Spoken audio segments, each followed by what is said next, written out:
Hey everyone, welcome to another edition of the Baer Facts. Jay is coming to us from Minneapolis, I am. I am near Minnesota. the Mall of America. It's right out that window. Can you see it from there?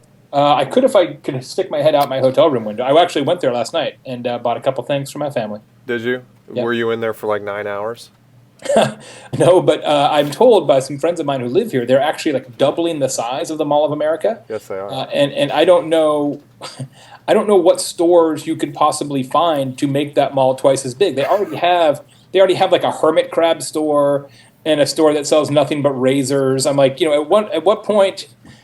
I mean, what they're going to like create? This store is only going to have sponges. I mean, it's at some point the whole concept kind of falls down, doesn't it? I don't. It, I can't wait to see what's in the twice as big Mall of America. well, I actually have a Mall of America story. I went Awesome. there and I needed to get a dress shirt or something because I lost my luggage or whatever. And I told the taxi driver, I was like, I just need to run into Banana Republic. And I had no clue because I'd never been to Mall of America that Banana Republic was actually buried like 9 miles Oh from yeah. the entrance that he dropped me off of. So that was fun. It's a True story huge from mall. last night. I was with some friends here at this conference, Ag Catalyst, and I found a couple of stores for some items for my wife and daughter. I wanted to go to the Nike store to get something for my son, so I actually have the printed map, right? And it's like this whole fold-out accordion style map, and then they've got the directories still. And I'm not a cartographer by trade, but with two different versions of the map.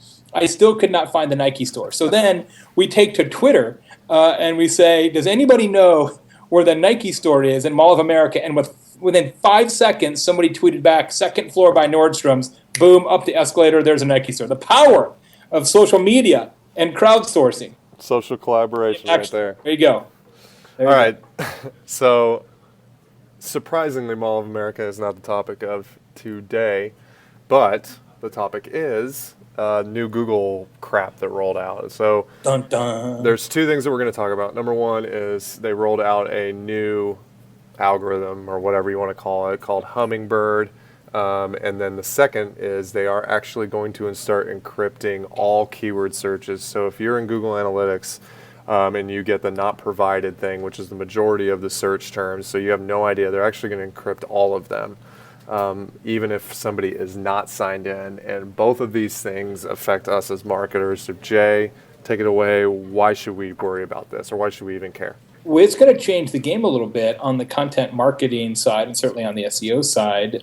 Historically, we've always recommended take a look at the search terms that are popular in your industry, take a look at the search terms that people are really using, and then create content that satisfies those queries, right? And a lot of times what we do in SEO and in content is find queries that are relatively high volume but relatively low competition, and you fill those buckets. It's sort of a Moneyball approach to content, if you will. That's what we call it at Convince to Convert.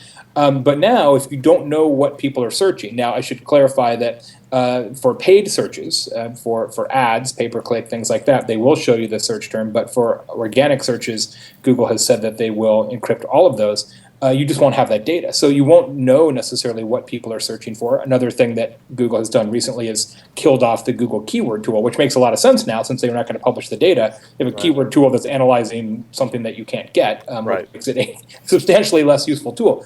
So that makes sense now. And Hummingbird now is with the new algorithm is intended to make search less linear and more around interest graphs and topical graphs. So when people have very complex searches, it'll pull those things together, and it won't be so much, okay, this is the actual words in this search, therefore this is the answer, and making search more amorphous and amoeba-like, which is how we actually think and find information in the real world. So, Google said for a long time that the plan is to make search work the way we work as humans, and all the moves they've made in the last 3 years have really led up to this point, which is, as marketers, and especially as content marketers, what you have to do now, more than ever before, is create content that is terrific.